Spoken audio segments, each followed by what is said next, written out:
Greetings, fellow Whovians, and welcome to Timey Wimey Review. In celebration of season 22 of classic Doctor Who finally being released on Blu-ray this week, I thought I would look at my personal favourite story from that particular season, which was Revelation of the Daleks, originally broadcast on BBC One in March 1985. Just in case you don't know the plot, the Sixth Doctor and Peri arrive on the planet Necros to pay their respects to a Professor Arthur Stengos, who is cryogenically frozen at a facility called Tranquil Repose.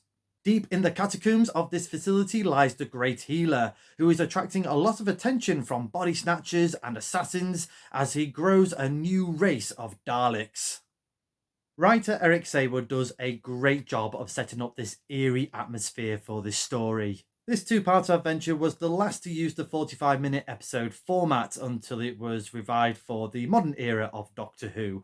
For classic Doctor Who, it was pretty much the runtime, the standard runtime was 25 minutes, apart from season 22. And I would say for the most part, the 45-minute episode format didn't quite work for the season. I think a lot of writers were just used for the 25-minute episode format. But I felt for this story, I think it worked quite well. I thought part one was really good at building the setup, and then part two was just all about the payoff, and it was quite an action-packed payoff, to be fair. Revelation of the Daleks for me is all about the side characters and the double up pairings that we have. So we have the Sixth Doctor and Peri. Then you have the side character pairings of the Chief Embalmer Jobel with his student Tassenbinka. You have the head of security of Tranquil Repose of Lilt and Tarkis.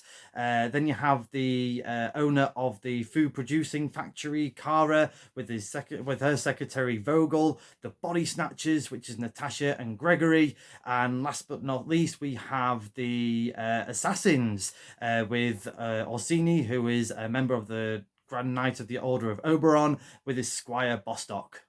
There's just a really good combination of great writing, really good directions from Graham Harper, and of course great performances from all the actors and actresses involved.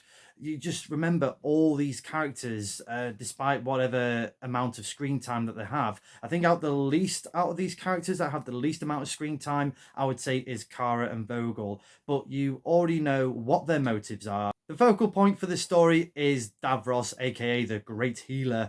Terry Malloy comes back again to play the creator of the Daleks, and he just brings this real menacing, maniacal, manipulative form for this character. I really love the sparring between the Sixth Doctor and Davros, with the whole revelation of Davros's grand plan of using the bodies that are in Tranquil Repose to use as either to build a new army of Daleks, or if they've got less intellect, turn them into food, which is absolutely dark. And I love the lines about consumer resistance. That is just, it's just so well delivered by Terry Malloy.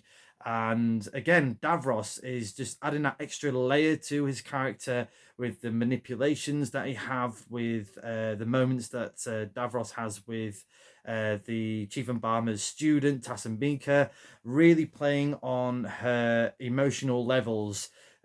She's in love with Jobel, but it's a love that is just not being reciprocated, and Davros is just using that to all his strengths, and just building up the hatred for Tassenbika, and then offering the chance to become a Dalek. That is just so dark. It's so creepy. And the camera work from Graham Harper, using some really good cinematography, and then just Davros is saying, this opportunity should be sworn by blood. You go out there and kill Jobel. And I love the double act work between Tassenbika and Jobel. Jobel's played by Clive Swift, and he's just a very creepy guy. He's just, just drooling over women. He has a moment with Peri, and just calling her the goodbye pretty one and things like that. Hello pretty one, you are very, very pretty. And he's definitely going to be on some kind of space sex offenders register. If you don't know Clive Swift, he's best known for being Richard in the comedy sitcom Keeping Up Appearances. And he's the long-suffering wife. He's the long-suffering husband, Richard. And I think if Hyacinth Bouquet did kick the bucket, so to speak, I think that's what would happen to Richard. So I'm glad Hyacinth Bouquet is here, because that's, we don't want to see that again. But going back to this, I love the scene between Jobel and Tasambika. She's trying to warn him, to say, look, the great healer wants you dead. You're conspiring against him. Come and run away with me. We can be safe. We can live together. And he's like, no, I've got the pick of the women. Why would I want a creep like you?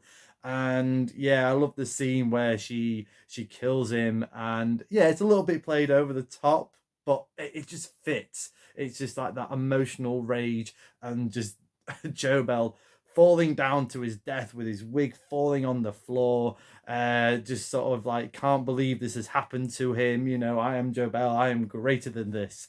It's so good. And then you have Tasambika running down the corridor, completely in bits. What have I done? Only to get exterminated. And that all just stemmed from Davros playing to everyone's sort of emotional strengths and weaknesses. And that's just a really good storytelling. I'll also mention Alexei Sale as the DJ. Now, at first on paper, you think, great, it's another bit of stunt casting from John Nathan Turner. Very popular comedian, and has been in some very well-known madcap sitcoms such as The Young Ones. But to be honest, I thought Alexei Sale did a really good job as the DJ in this story. He brings out all these different mixture of characters as part of his DJ set. A lot of like rock and roll from the 50s and the 60s. But he does have some like sly digs as well in between his sets, so that's quite fun. And then he gets to meet up with Perry. So see, it's all about the pairings in this story. And yeah, they have a really nice moments between the DJ and Perry. He's never been to Earth before. He styles all these performances from the recordings that he's got from his grandfather, from all these records that he's got from Earth. And yeah, out of all of his characteristics, he's quite shy. He's a bit of a sensitive soul, I would say. But he heroically tries to save Perry when the Daleks come and descend to kill the DJ. And literally having a battle with the Daleks with this supersonic beam made out of rock and roll. I don't know the science for this. If you can work out the science, let me know in the comments. What this story does well is have a really good balance of dark horror and comedy and black humor. Really has that really good mixture going on in there, because there is some really dark elements to this story. As I mentioned earlier, Davros using humanoids as Daleks. You can see where Russell T Davies got his inspiration from for the season 1 finale, the Bad Wolf and Parting of the Ways. And again, if if they're not being used, they're going to be turned into food. That is some creepy stuff.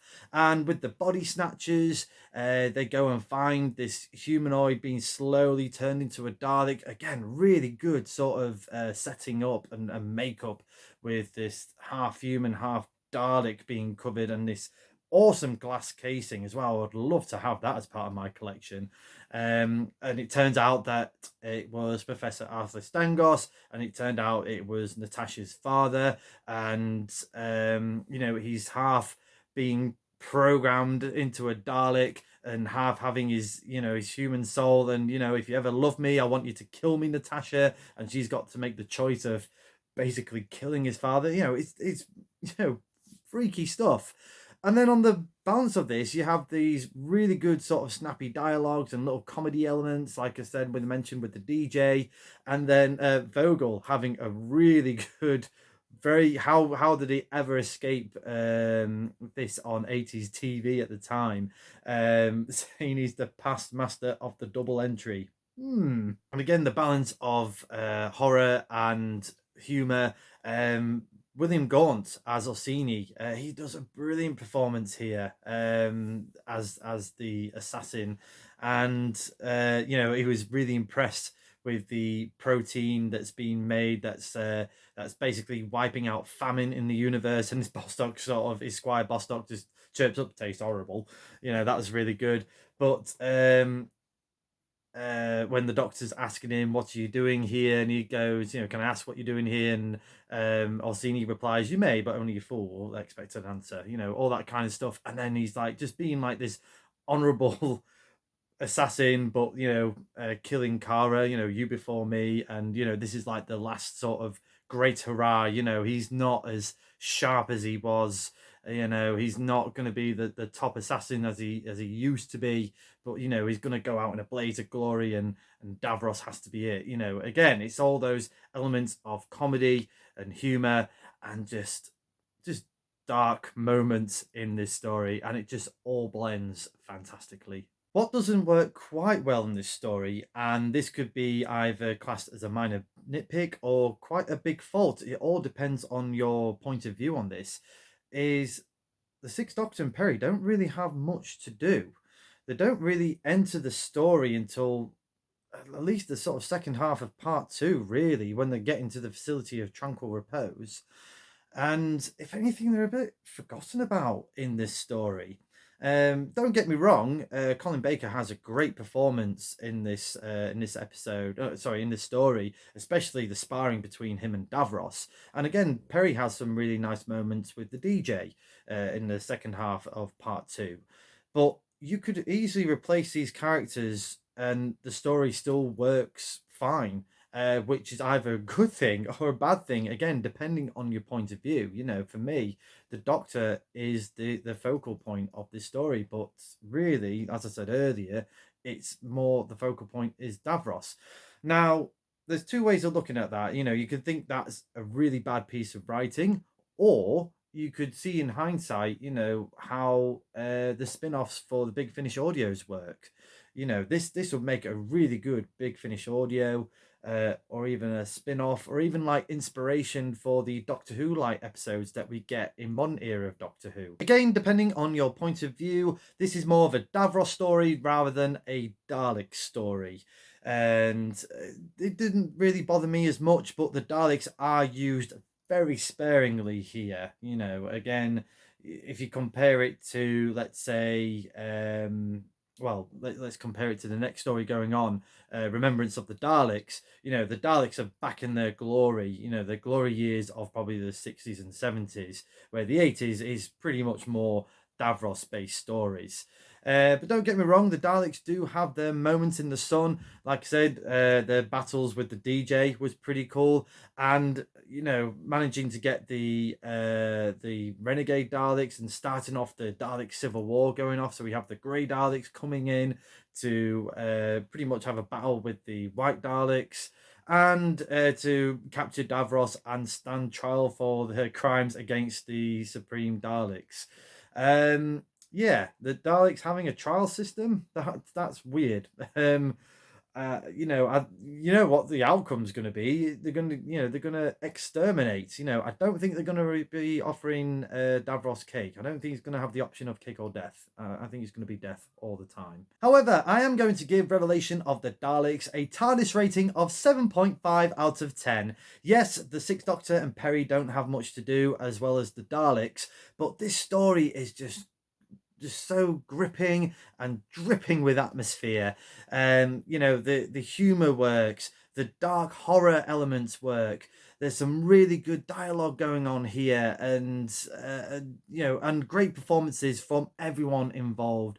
Really good action scenes, really good directions from Grain Harper. Really love the incidental scoring from Roger Lim, who just adds to the eerie atmosphere this story provides. And yeah, Eric Saywood just nails it for me for this story. It just, all the characters are memorable. Some really good dialogue written here. If anything, this is sort of like, Terry Nation will definitely be proud for all the amount of death and destruction that's going on. Not as much as Resurrection of the Daleks, but still some really good deaths and destruction going on here. And if anything, you can tell that Eric Saywood really sort of looks up to Robert Holmes. I feel that this is more of a homage to Robert Holmes' style of writing and storytelling. And this would have been the closest you would get to a Robert Holmes version of a Dalek story. It's really good stuff. If you haven't watched this classic story before, I highly recommend that you check it out. Let me know in the comments below your thoughts to Revelation of the Daleks, and what's your favourite Sixth Doctor story from season 22 of classic Doctor Who. Next time on Timey Wimey Review, I'll be reviewing the 10-part audio adventure Doctor Who Redacted. Until then, thank you very much for watching this video. I hope you've enjoyed this review. Please like the video, share the video, subscribe to the channel, hit the cloister bell for more notifications, and say hello on my Twitter page at ReviewTimey. But as the good doctor once said, no door, no letterbox. No letterbox, no post.